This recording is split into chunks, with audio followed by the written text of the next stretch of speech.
The bride was sent back for her broken nose. A silent sheriff rode to fetch her the next day. The telegram came on a Wednesday. I remember because Wednesday was the day Hector Prout swept the jail steps, and he was out there with his broom when the boy from the post office came running, and Hector stopped sweeping and watched me read it.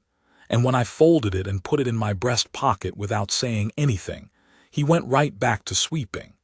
That was how things worked between Hector and me. He'd learned that if I wanted to say something, I'd say it. The telegram was from a man named Cornelius Falk in Laramie, who had arranged through an agency in St. Louis to receive a bride named Elsa Voss, 34 years old, born in Wittenberg, came over as a girl of 9. The agency had represented her as a woman of refinement and sound constitution. What Cornelius Falk found, when she stepped off the train, was a woman whose nose had a small crook in it, the result of a break that had healed improperly some years before. Cornelius Falk felt he had been misled. He put her back on the eastbound train that same evening with a note to the agency and kept the first payment as damages. Elsa Voss, having no one in St. Louis to receive her, no money for a telegram, and no German left in her that she could trust in a panic, had gotten off the train at Caldwell, which was my town. I was the sheriff of Caldwell, had been for 11 years, 49 years old that autumn, gray at the temples, a man of no great distinction.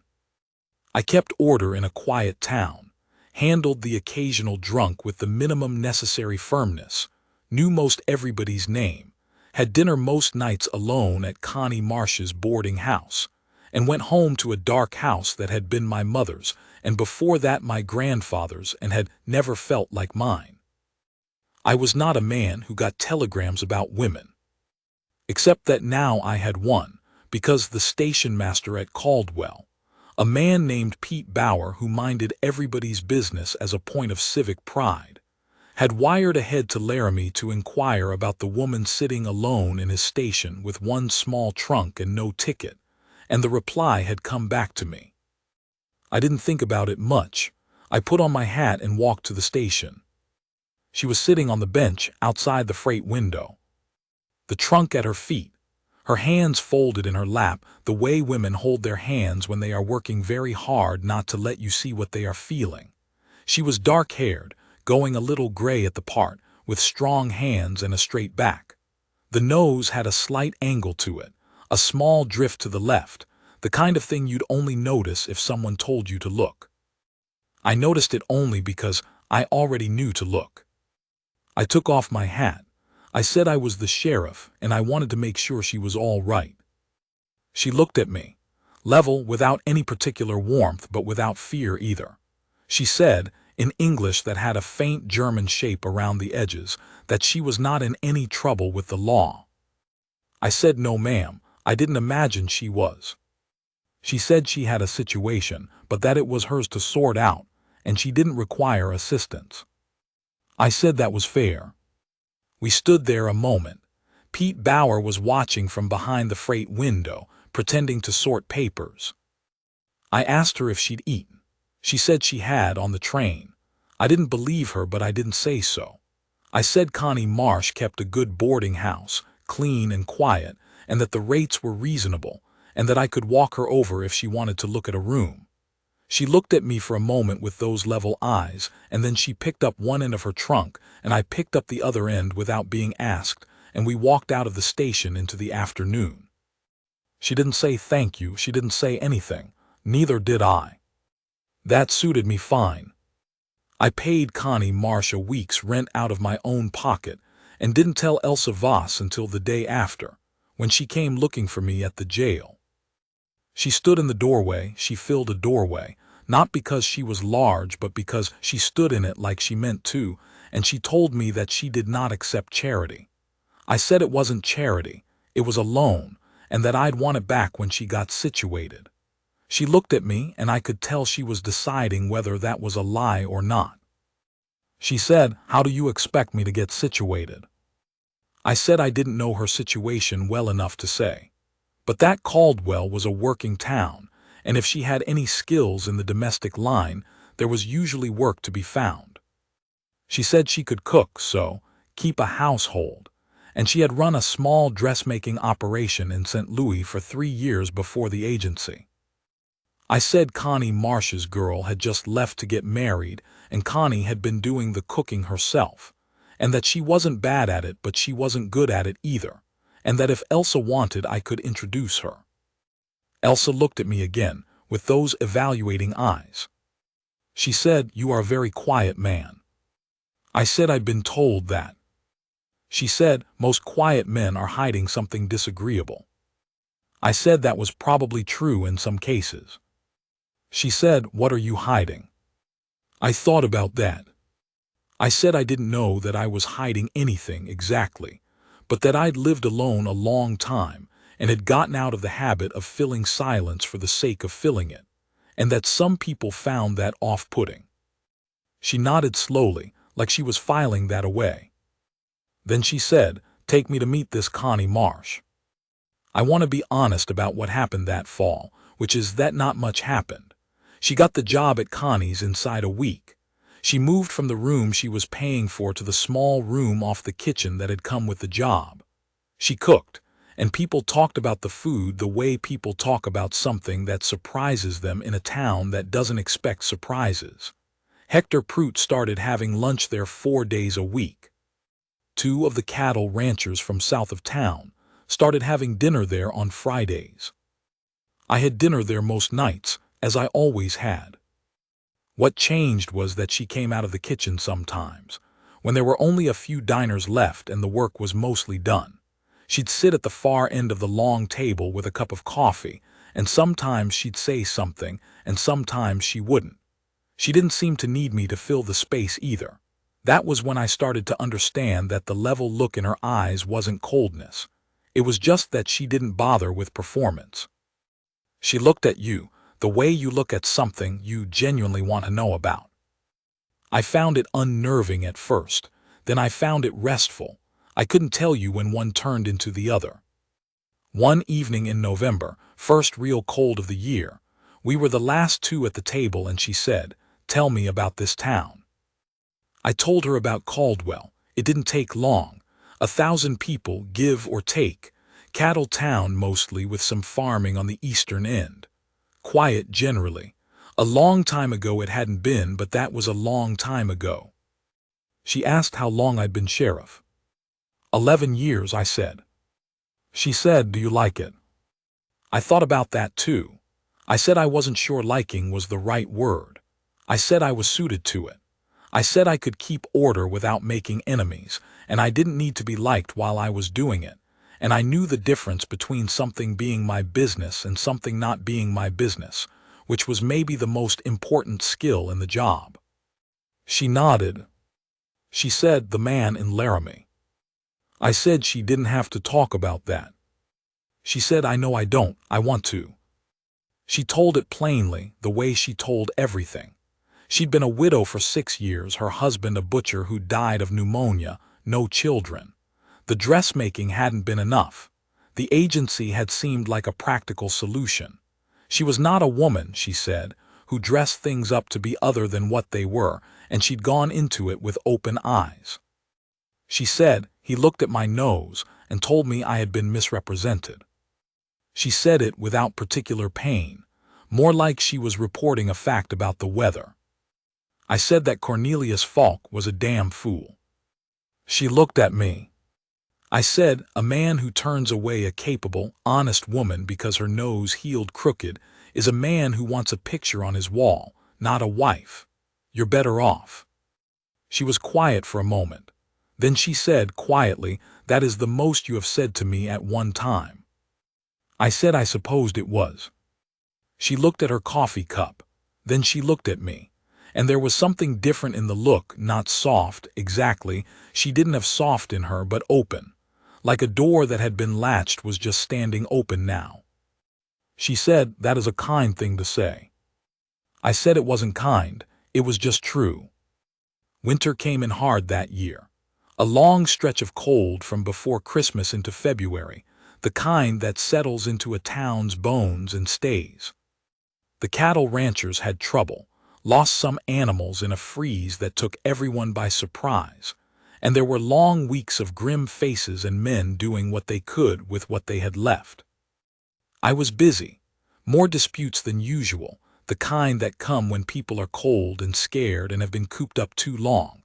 A fight over a water right that had been quiet for 3 years. A family that ran low on wood and firewood became a sheriff's matter somehow. I'm still not sure how. I spent more time on the road those months than I had in years before. When I came back from those rides cold through, sometimes 3 days out and back, hands so stiff by the end that the reins felt like they were made of ice, I came back to Connie's. There was always something on the stove. She didn't make a production of it. It was just there. And she didn't come and sit with me and ask about it, ask about where I'd been or what I'd dealt with. She had a sense for when a man needed to eat and be quiet and not be required to explain himself. I noticed that. One night in January I came back late after 11, temperature down past 20. I tied the horse and went in through the back because the front was locked up. She was still in the kitchen. Not waiting, not sitting up on purpose. She was mending something by the lamp, and she looked up when I came in and she said, "Sit down." She put food on the table. She poured coffee. She sat back down with her mending. I ate and she sewed, and neither of us said anything for a while. Then she said, without looking up, "You look tired." I said I was some. She said, "Were you in danger out there?" I thought about it. I said, "Not seriously." She looked up then. She looked at me for a moment, and then she looked back down at her mending, and she said, "Good." That was all. But the way she said it, short and certain, like a door closing on the matter, I sat with that word for a long time. In March the widow Gerhardt came to see me. Agnes Gerhardt, 62, husband dead 4 years, the elder stateswoman of the town's women in a way that nobody had voted on but everybody acknowledged. She came to the jail on a Tuesday morning, sat in the chair across my desk, and said she wanted to talk to me about Elsa Voss. I said all right.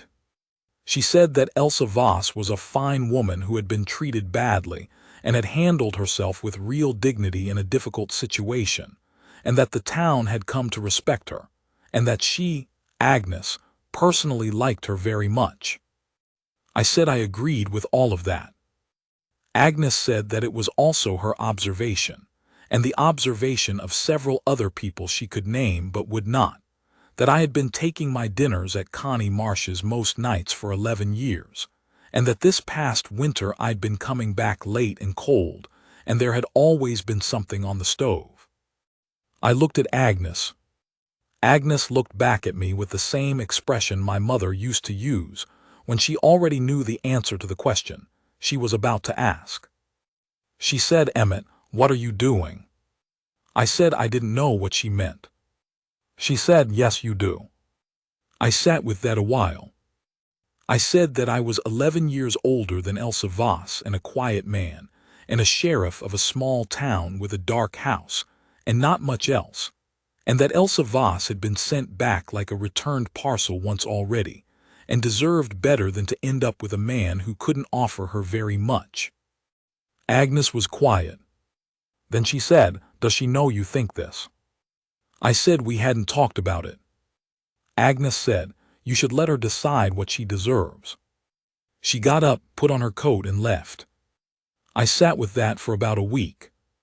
Then one evening in late March, when there were no other diners and Connie had gone to bed early with a headache, I was at the table with my coffee, and Elsa came out of the kitchen and sat down, and we were quiet for a while the way we'd gotten comfortable being, and then I said her name. She looked at me.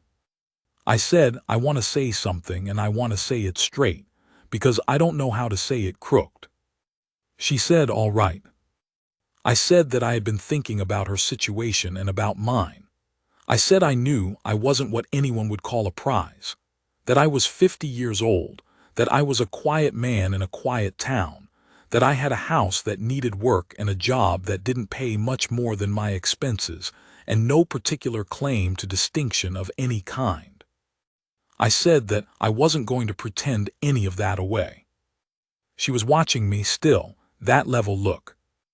I said that I thought she was an honest, capable, decent woman, and that I'd watched her make something out of a situation that would have broken a lot of people, and that what I felt for her was, I stopped and found the word was respect first, and then something more than that, and I wasn't sure exactly how to name it, but I knew that this dark winter had been easier for me because she was at the other end of it, and that I hadn't understood what a thing like that was worth until I'd had it, and that I didn't want it to end.